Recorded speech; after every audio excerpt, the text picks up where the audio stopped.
Boy, did the World Baseball Classic not disappoint. You are Locked On Yankees, your daily New York Yankees podcast. Part of the Locked On Podcast Network, your team every day. Welcome to Locked On Yankees, which is part of the Locked On Podcast Network. I'm your host, Stacey Gotsoulias, and I'd like to thank you for making us your first listen every day. With me, as always, my producer, Steve Granado. Steve, let's tell everyone what we got on today's episode. A little bit later coming up in the show, we're going to talk about Luis Severino and how his spring has gone. It's a little weird. We also wanted to talk about Matt Krook and potentially being in the Yankees bullpen. We'll break that down in our third segment. But Stacey, man, the World Baseball Classic final, USA, Japan. Can I start? Sure. I want to start. Yeah. As I've told on this show, I think only one time, I'm an Angels fan. That was the most stressful at-bat I have ever watched in my entire life. Let's just break down the Trout versus Ohtani at-bat. What ended up getting him on strikes, ball three, of course it went full. Of course it went full. Of course. Ball three, 102 that he pulled and dipped into the dirt. Mm-hmm. The very next pitch is a sweeping slider from the inside part at the knees to the outside part of the plate, actually off of the plate at 87. Yeah. Trout swung and missed, but go back and watch that at bat again. He was on time. Yeah. In what world is it physically possible to be on time from 102 to 87 in the biggest at-bat of your life? Yeah. Trout spat on a couple of 100-mile heaters. He never swung outside of the zone. That is just the two best players on the planet facing each other with everything on the line. I can't believe that we A, got that matchup, B, got it in a final, and C, got it in that situation. In the final at bat of the final. I mean, you couldn't script that. That's one of those, baseball announcers say it all the time. Like, oh, Hollywood would never script this or could never script this. And it's like, how did this happen? Yeah. You could not script that at bat. I'm still we're recording this 20 minutes after the last out. So my blood is still pumping. Steve needed a moment because when I literally texted you, and it wasn't because I was busy. I texted you I need a second. No, I knew from when you said I need a second. I thought, oh, he's totally hyped up from that at bat. He has to calm down. I can't believe how good of an at bat that was. It really was. That was better than Trout's second at bat. Yeah. When he struck out. Yeah, on that splitter. That splitter. The splitters were flying like crazy. Uh-huh. Man, Japan's good. Mm-hmm. And, I know you had some points you wanted to make about it, and I don't want to steal the whole first No. That's perfectly fine. But I find it interesting that, yes, the other teams throughout the tournament, yes, they're extremely exciting. I really fell in love with the Mexico team, and I really like the Venezuela team. There were a lot of teams that were really exciting. But the difference between Japan and those teams, and maybe you could throw Great Britain in there as well, and the Czech Republic. But for Japan, the majority of those players don't play in the United States. Right. So you really it really feels more intense because this is Japan versus US, straight up. Yes, US versus Mexico, but I've seen Joey Meneses and Randy Arozarena. I've watched 1,000 times. Yeah. But this one just had a different feel to it. And I mean, it came down to one run because how perfect is that? What a perfect tournament this was. Yeah. A perfect tournament. I will admit, I was slightly worried with Merrill Kelly just because I thought in the final, having him start and just with the way things went in that second inning, they could have gotten a lot worse for him. Yeah. Yeah. So the fact that it was 3-2, and as you said, Trout Ohtani final at bat in the final, 3-2 count, strikes him out. The only way that could have gotten better is if there were the tying run was on or Yeah. Like, there was a couple of bad double play balls that ended up being the undoing for US. They pitched better. I mean, Devin Williams, gosh, man, he's so good. Yeah. He is so good. Yeah, I mean, US played pretty well. It was a couple of double play balls that just ruined it, right? Yeah. They had that momentum swing late, and then that turned into nothing. And then, I mean, Mookie Betts, how many double plays did he roll into last year? Like, man, Yeah. man. Because they said, I believe at one point the U.S. were 0 for 6 with runners in scoring position. And I think it was with Mookie's thing. It was, oh, no, it wasn't. I think it ended up being 0 for 6, but Might have whatever. been like 0 for, yeah. 0 for Well, 6 yeah, or no, 0 because for 7? yeah, somewhere around there. Yeah. Without looking at the box, but man, Yeah. it's crazy. And I think I said it before the tournament started that I thought this was going to be the tournament to end all tournaments. Like, I felt like the WBC this year was going to be the best thing that we're ever going to have. And not to toot my own horn, but man, was I right? You were. Because I mean, like, yes, all eyes are going to focus on that last at bat, as they probably should. Mhm. But I mean, some of the matchups along the way, I mean, that Mexico-Venezuela game to open up Pool C was incredible. The U.S. comeback, the Trey Turner slam, like, it was everything Japan did. Like, everything Japan did. Yeah. You They know, didn't Great lose. Britain's first win. Like, there were so many incredible moments. Yeah. I couldn't have asked for a better tournament unless the USA come out on top. That's literally the only thing that didn't happen for me. Right. You know, sure, we were wrong when we said the DR was going to win. Yeah, I mean, that's a story in itself. Yeah. How disappointing the Dominican Republic was. Yeah. It was great. And I saw a tweet from my former editor at Sporting News, Jason Foster, and I think he brought up a pretty good point about the WBC. He said one of the best things about the World Baseball Classic is that it starts the baseball season rather than ending it. So it gets you hyped and you don't have to be sad that baseball is over. That's refreshing. I do like that. Although Yeah. opening day is going to feel a little lame. Well, yes, that's true, because you're going to have a whole lot of lameness leading up to more exciting games, but Yeah. at least it's not over. We don't have the dark winter to look forward to. Now we're looking forward to spring starting and Yeah. baseball starting, you know, the baseball season starting. And man, that was great. I'm actually on a high from that, and I'm not an Angels fan, but it was just amazing theater. Seriously, you couldn't have Yeah, asked for anything better. It's David Freese times a million. Yeah. Like, it really is. Like, wow. I hope everybody enjoyed it. And I hope that not only did people enjoy that game, but people like realized how incredible the sport is throughout the world for non-baseball fans. Like, I think that broke through. Like, I was seeing it popping up on Instagram accounts that like don't ever talk about sports, and they just happen to be talking about it. Like, I think what the World Baseball Classic is going to do now for baseball is really excel it at a rate that we've never seen. Yeah. And I think now that the U.S. has lost a title by one run. Yeah. It wasn't pitching on Tuesday night, but I think now that opens the floodgates of, I think we're all in now. Oh yeah, I think that they're going to be, because they announced that it's definitely happening in 2026. Like, no, you know, we're not surprised that baseball's like, yeah, we're going to do this again because this was one of the best things ever. But I think you're going to see more stars step up in 2026 and want to experience the same thing that happened in 2023, except winning this time.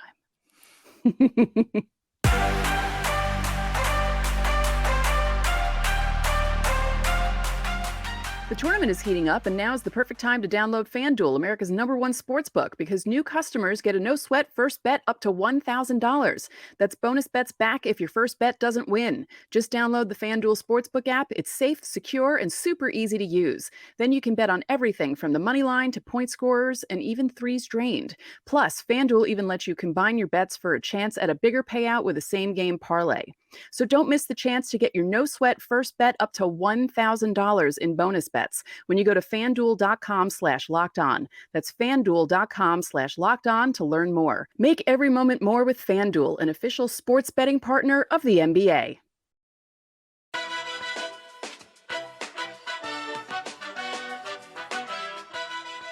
So Luis Severino pitched on Tuesday, and how shall we put this? It's worrisome. A little bit. A little bit worrisome. Some aspects of the game were okay. You know, he struck out 9 in 4 innings, which is pretty good. But there are certain pitches of his that are up.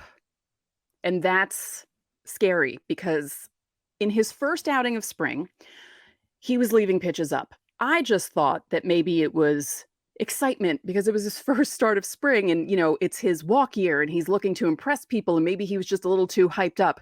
But I'm noticing in the footage that I'm seeing of him, he tends to be leaving too many pitches up and they're getting hit. Yeah. And it's not good. The four-seamer is up. His fastball velocity on Tuesday is right at his average from last year's average. Last season was 96.3, and he was 96.2 on Tuesday. So he's right there. Yeah. So that's not the concern. Part of the concern too is the changeup was up too. The bomb he gave up to Kerry Carpenter in the first inning was a changeup middle away to him. Big left-handed bat, Kerry Carpenter, by the way. I anticipate him being up at the Tigers this season. Really, really big season for him last year. He had a great season last year. But yeah, it's concerning. We've talked a lot about, and we've said over and over, we don't necessarily care about spring numbers, but at this point, Sevy is lined up to make only one spring training start left. He only has one left. Yeah. Sunday the 26th against the Blue Jays. So after that, it's opening day. Yeah. And right now with the Nestor climb back up, if you will, Sevy's going to be the number 2 starter. And that's a little alarming. I think what I was telling you, Stacey, before we started recording was you need to stop thinking about Luis Severino as Luis Severino. And right now you need to think about him as the number 2 starter. Yeah. Because when we were projecting everything before injuries happened, we were thinking maybe he would be the 4 after Cole, Rodon, Cortez, or whatever order they put them in. And then it would be between Schmidt and Herman. And now because of injuries, you have to have Severino at 2 because, as you said, Cortez is still being stretched out. He's only made one start spring. And also, as you said, opening day is next week. We're there.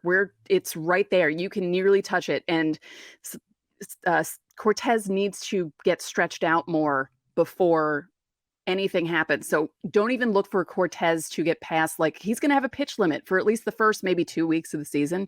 And you're going to need to rely on Luis Severino. And it's not that he's giving up 2 runs in 4 innings. It's that for me, the problem is he's doing it right away. So he's putting the team in a hole right away. It's not one of those instances where he pitches okay for the first 3 innings and then runs into trouble and, he gives up a 2-run home run or he gives up this and that. He's starting off badly and then kind of recovering. And if it's a game where the team has one of those days where they just can't hit the opposing pitcher, 2 runs might be the only thing that the other team needs to win a game. Yeah, because remember, we were watching Garrett the other day, and it was the 4th inning is when he ran into issues, right? 5th inning, yeah. The first 4 innings were cleaning, and then the 5th, yeah. Yeah. Here are the numbers if you want to compare spring outings for Luis Severino. Again, we don't take full stock into these, but it is a little alarming. But I wanted to show mostly last season versus this season. Of course, he had way more outings this season in spring training, but numbers are fairly similar. He had a balloon DRA last year, gave up 7 earned and 7 2/3. Walked 5 batters, only struck out 4. But I think the good news here is, like, with that Tuesday start, he struck out 9. Yeah. And so he has 23 strikeouts in 15 innings, only 6 walks. But he has given up 15 earned in 15 innings. And this is the alarming one: 6 bombs. Yeah. 6 homers in 15 innings is atrocious. That's really, really, really bad. And again, it comes back to our point of he's leaving things up in the zone. And it's worrisome. I think you don't push panic, but I think you are definitely thinking about it going into Sunday.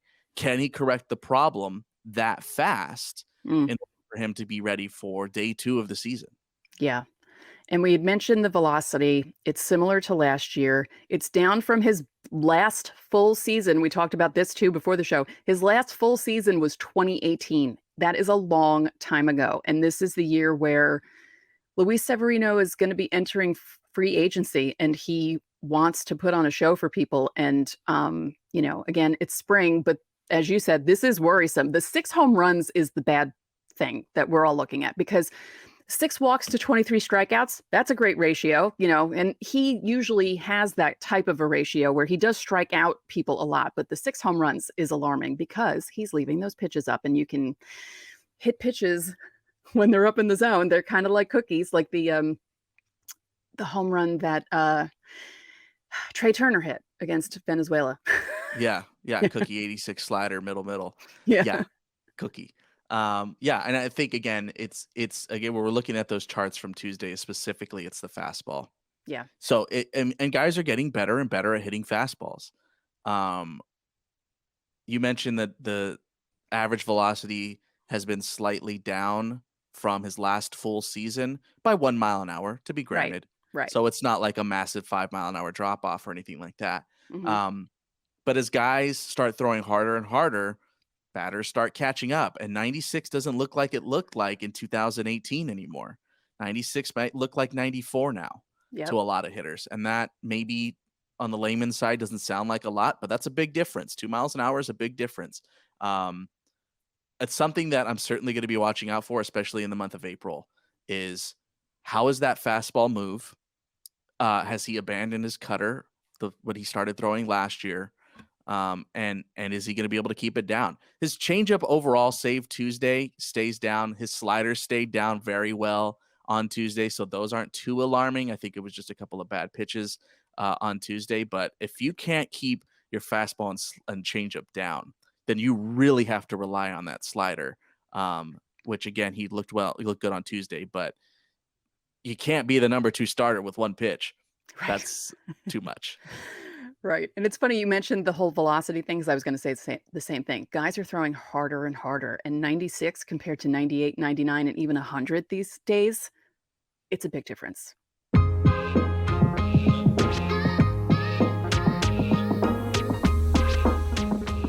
I'm really excited about our new partner and sponsor of today's episode, the mobile game Ultimate Baseball GM. Have you ever dreamed of being Brian Cashman and managing your own baseball team? Well, you can in this game. You get to manage every strategic aspect of your team, play through the season, and lead your team to glory. You're responsible for hiring the coaches and the staff, managing team finances, scouting and drafting players, and managing difficult personalities. You basically navigate your franchise through free agency and all the ups and downs of a season. All of this in a challenging and realistic game world. Ultimate Baseball GM is completely free and playable online. You can play on the go as you want and when you want to. Locked On Yankees listeners get a 100% free boost to their franchise when using the promo code LOCKEDON in the game store, so make sure to check it out. To download the game, just visit probaseballgm.com, scan the code, or look it up in the app stores. That's probaseballgm.com. Ultimate Baseball GM. Start your dynasty today.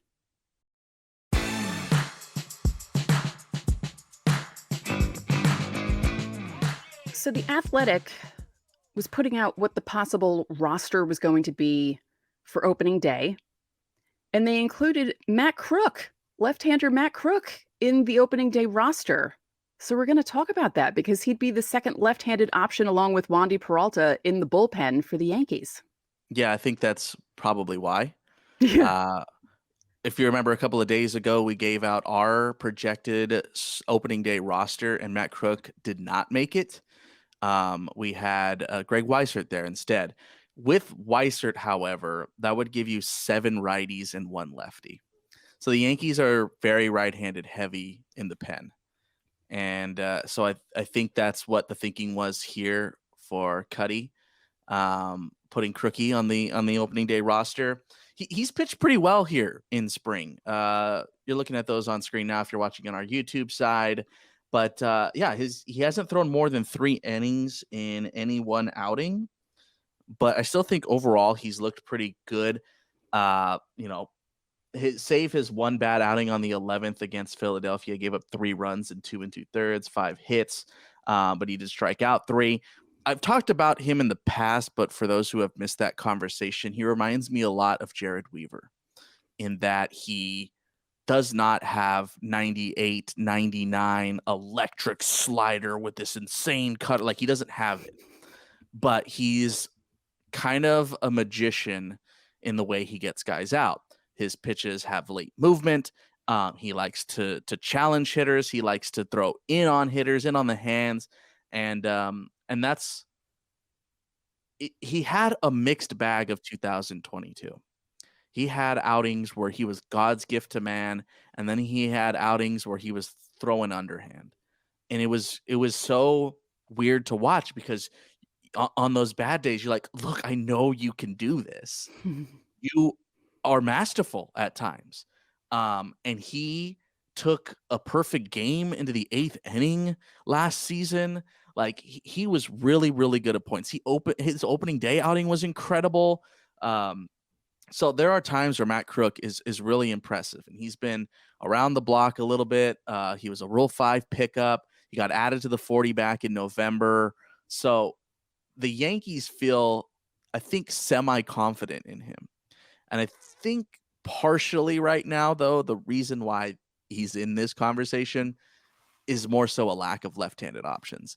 And when he wasn't pitching well last season, that's when he jumped into the long relief role. He would piggyback a lot. The Rail Routers also at the time had too many starters, especially when Clark Schmidt came back or Sears was there and Weber was there. It's like, we have just too many starters right now. So you'd see Krook, he at one point lost the starter role. So it was a winding road for him. I don't think he would be up with the club all season. I think that's a guy that might get sent down to figure things out again, if I had to venture a guess. But again, I think his springs look pretty good. Save one outing. Yeah. Yeah. And if you were looking at the graphic on YouTube, you'll notice that he's pitching not a lot because he's normally not in the bullpen. He's usually a starter. So that's why they're kind of spacing him out. I guess in case he doesn't start with the Yankees and he goes down to Scranton, he'll be stretched out the way he's supposed to be stretched out, which makes sense because when I first looked at the graphic, I was kind of confused. And then when Steve explained it to me, I thought, oh, yes. Okay, that makes total sense. Yeah, he's going like every 6 days right now. Yeah. He would be lined up to pitch on the 23rd if they continue on that trend every 6 days. That's this Thursday. Yes, that's tomorrow by the time you're watching this. Yeah,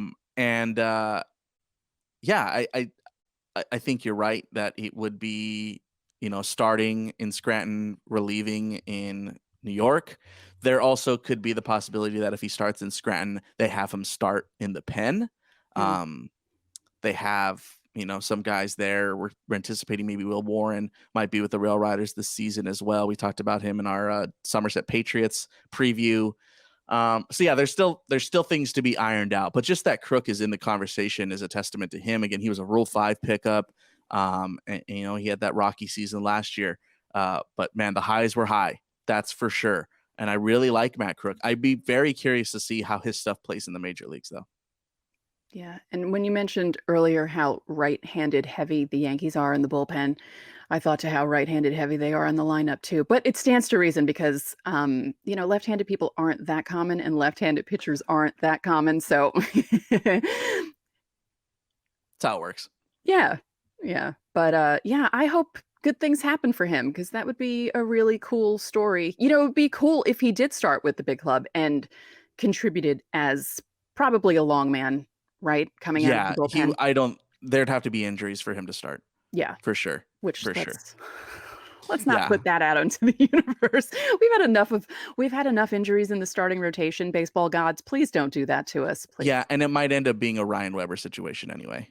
Even if there were, it would have to be like 2 injuries, I think, then would slide him into the starter role. Right. And it could be a situation where he starts a game as an opener, maybe, and that he would only pitch a few innings, and it wouldn't be like they'd expect him to. They wouldn't stretch him out to like 6 or 7 innings. It might be. Yeah, I mean, we saw him go into the 8th last year. Yeah. And that was obviously the anomaly. That was the near perfect game.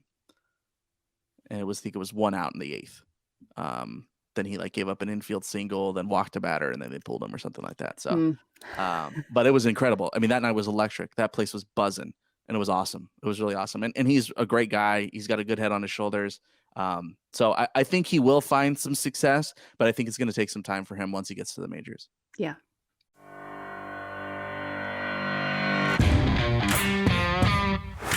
Make sure to check out our Yankees 2023 preview playlist on YouTube, linked in the episode description with everything you could want to know about the upcoming season, which is just over a week away. And coming up tomorrow, our preview of Scranton Wilkes Barre with Adam Marco. Thanks for making Locked On Yankees your first listen. For your second listen, check out Locked On Fantasy Baseball with Matt and Dom as they bring you the best fantasy draft strategies every day. Find it wherever you get your podcasts and on YouTube, part of the Locked On Podcast Network, your team every day. I'm Stacey Gotsoulias. We'll see you tomorrow.